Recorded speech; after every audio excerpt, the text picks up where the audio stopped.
This man vomited up his own brain. After this, he developed a fungal infection and eventually moved to Chile. He's a legend in the world of neuroscience, and his name can still be found in modern medical textbooks. Meet Phineas Gage.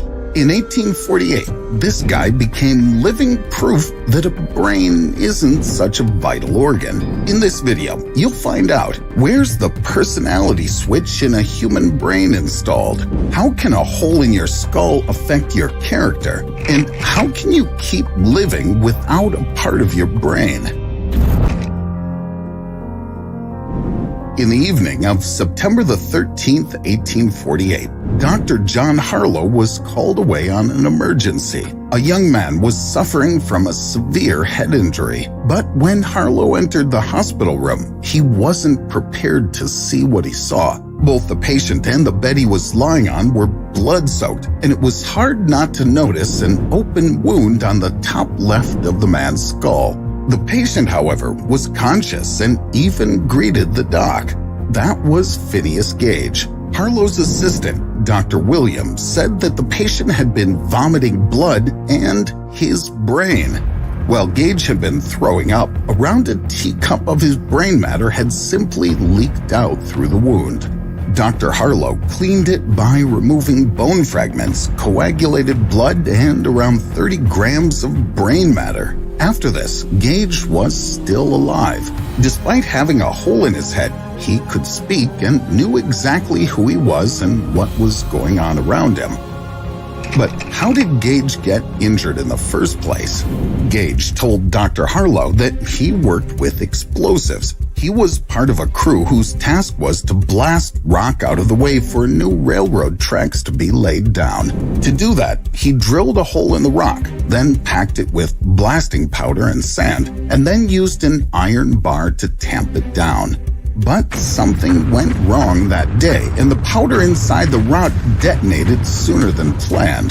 The iron bar that was a bit more than a meter long, 3 centimeters in diameter, and weighing 6 kilograms, momentarily flew out of the rock right through Gage's head and landed 90 meters away.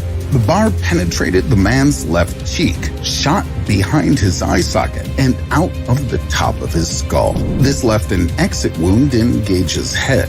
As a result, about 7% of his brain matter was damaged. But that was just the beginning. On the 12th day after the tragic accident, Gage's condition suddenly worsened. He slipped into a coma. Dr. Harlow noticed that his left eye became more protuberant, which looked very strange. After a while, there appeared fungi sprouting out from his wounded brain.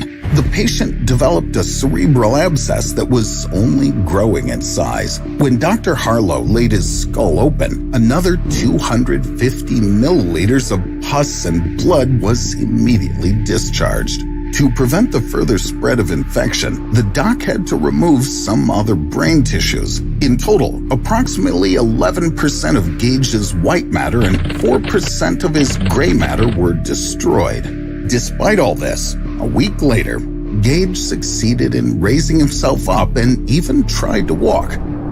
But can you really return to a normal life after surviving such a horrible injury? In 2012, a research team created a 3D model of Gage's skull trauma. They found out that the iron bar damaged the man's left frontal cortex. As we know today, the frontal lobes observe decision-making and executive control and regulate emotions. And Gage's personality traits truly changed. He became rude and short-tempered. He couldn't restrain himself anymore. He started using obscene words way too often and forgot how to plan his next moves. Dr. Harlow concluded that he'd found the part of the brain containing the essence of the human personality. He even decided to publish his observations, but they were a bit of a stretch. Phineas Gage did change, but only temporarily.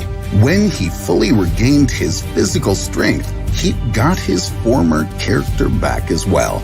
It's all about brain plasticity, thanks to which our brain can move functions from a damaged area to other parts of the central nervous system. So, if an iron bar drills through your frontal lobe, it doesn't mean you'll instantly start cursing more than you normally do. By the way, the bar was also the thing that saved Gage's life. Yes, I know it made a giant hole in his head, but since the bar was sharp and not blunt, it didn't shatter the skull, but went through it quickly and smoothly. Phineas Gage was released from the hospital 10 weeks after the accident. He recovered incredibly quickly. However, something in his life actually changed for good. Gage decided to start with a clean slate and moved to Chile to work as a stagecoach driver. Do you think it was his trauma that prompted him to relocate? And what would you do if you happened to lose 1/6 of your brain? Share your thoughts in the comments. I know